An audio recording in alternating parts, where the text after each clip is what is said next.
السلام علیکم۔ قرآن کے خلاف بہت سے مورچے بنے ہیں، کچھ اپنوں نے بنائے، بہت سے غیروں نے۔ آج کا مورچہ، قرآن میں کہاں لکھا ہے کہ گدھا حرام ہے؟ جی ہاں دوستو، ایک منکر قرآن، ایک روایت پرست نے یہ سوال اٹھایا ہے۔ اچھا، آپ کے ذہن میں ایک بات آتی ہوگی کہ یار یہ جو منکرین قرآن ہیں، یہ جو روایت پرست ہیں، یہ جو صحیح بخاری اور صحیح مسلم کو مانتے ہیں، یہ بار بار اس طرح کے سوال کیوں اٹھاتے ہیں کہ قرآن میں کہاں لکھا ہے؟ پتہ یہ اس طرح کے سوال کیوں اٹھاتے ہیں؟ کیونکہ یہ منکرین قرآن ہیں، ان کے دلوں پہ زنگ لگا ہوا ہے، زنگ۔ اور یہ لوگ قرآن کو ناقص سمجھتے ہیں۔ کیا مطلب ناقص؟ یعنی نامکمل کتاب سمجھتے ہیں، نعوذ باللہ من ذالک۔ اللہ کہہ رہا ہے قرآن کے بارے میں، تفصیل لکل شیء، تبیان لکل شیء، ما فرطنا فی الکتاب۔ اللہ کہتا ہے میں نے کتاب میں کچھ چیز نہیں چھوڑی، مطلب ہر چیز بیان کر دی۔ پھر فرمایا فصلت آیاتو، اس کی آیات کی میں نے تفصیل کر دی ہے، مطلب کھل کے بیان کر دی ہے۔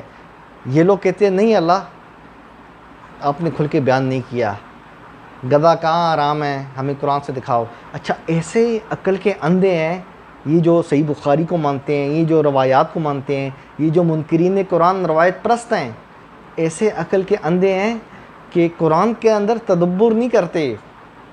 یہ کہتے ہیں ہمیں نام چاہیے، نام لکھا ہو۔ یہ سمجھتے ہیں کہ قرآن ایسی کتاب ہے،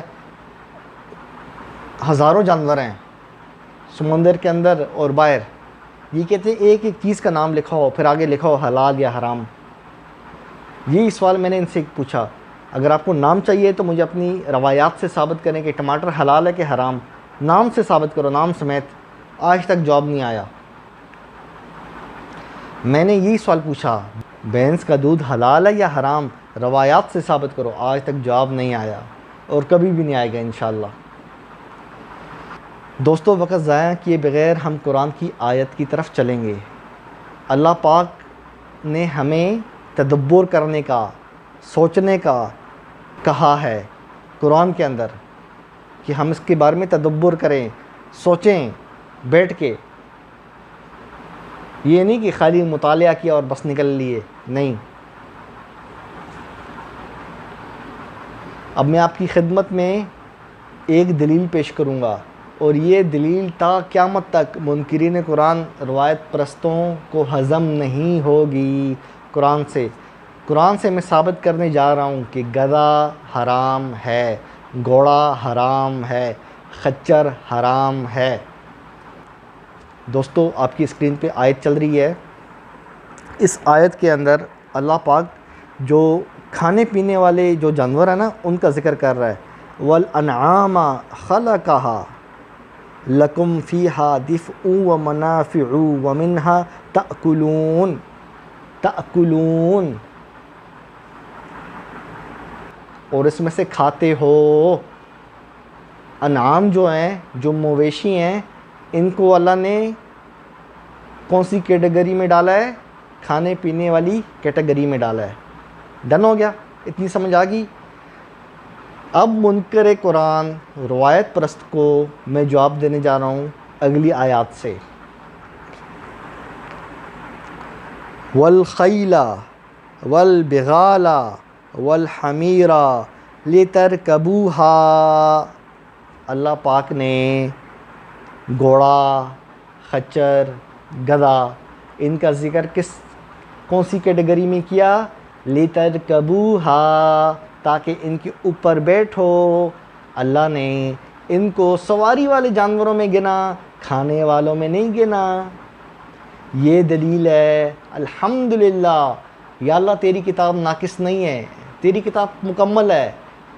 یہ جو تیرے دشمن ہیں، جو منکرین قرآن ہیں، جو روایت پرست ہیں، یہ بار بار اللہ کی کتاب پہ اٹیک کرتے ہیں، کہتے ہیں نہیں دیکھو، آپ لوگ کہتے ہو کہ قرآن مکمل ہے۔ کہاں مکمل ہے؟ بتاؤ گدھا کہاں حرام ہے؟ ہاں، ثابت کر دیا۔ اللہ پاک نے گدھا، خچر، گھوڑا، تینوں کا ذکر لِتَرْكَبُوهَا، اس یعنی اس پہ سواری کرو، سواری والے جانوروں میں ان کا ذکر کیا، اور جو انعام ہیں، جو مویشی ہیں، جو چوپائے ہیں، ان کا ذکر کھانے پینے والے جانوروں میں کیا۔ الحمدللہ دوستو، منکرین قرآن، روایت پرستوں کو ہم نے منہ توڑ جواب دیا ہے اللہ کے قرآن سے۔ آئندہ کتاب اللہ پہ انگلی مت اٹھانا۔ یہ صحیح بخاری نہیں ہے کہ اس کے اندر ضعیف اور کذاب اور مستور اور مدلس راوی گھسے ہوئے ہیں۔ صحیح بخاری کے اندر راوی اسماعیل بن ابی اویس روایات گڑتا تھا، اس کی 200 سے زیادہ روایات صحیح بخاری میں۔ آپ دین لیتے ہو کذاب سے، جھوٹوں سے، ہم دین لیتے ہیں اللہ کی کتاب سے۔ الحمدللہ ہم اس پہ فخر ہے۔ ہم نے ثابت کر دیا کہ گدھا، خچر، گھوڑا، ان کا شمار اللہ نے سواری والے جانوروں میں کیا، اور جو کھانے والے جانور تھے ان کی کیٹیگری علیحدہ بیان کی۔ تدبر کرو قرآن کے اندر، تدبر، اس کے لیے دماغ ہونا ضروری ہے، اور منکرین قرآن روایت پرستوں کے پاس دماغ نہیں ہے۔ دوستو، یہ جو اللہ کی کتاب کے دشمن ہیں نا، ان سے بچ کے رہنا۔ واللہ یہ آپ کے ایمان کے ڈاکو ہیں۔ دیکھیں، ایک جو ڈاکو ہوتا ہے نا، وہ آپ سے پیسے لے کے وہ بھاگ جاتا ہے، یہ آپ کو جانے دیتا ہے، ٹھیک ہے آپ جاؤ، اس کا کام ہو گیا، اس نے موبائل لے لیا، پیسے لے لیے، سونا لے لیا۔ یہ آپ سے ایمان چھیننا چاہتے ہیں، یہ آپ کو بولیں گے دیکھو قرآن مکمل نہیں ہے۔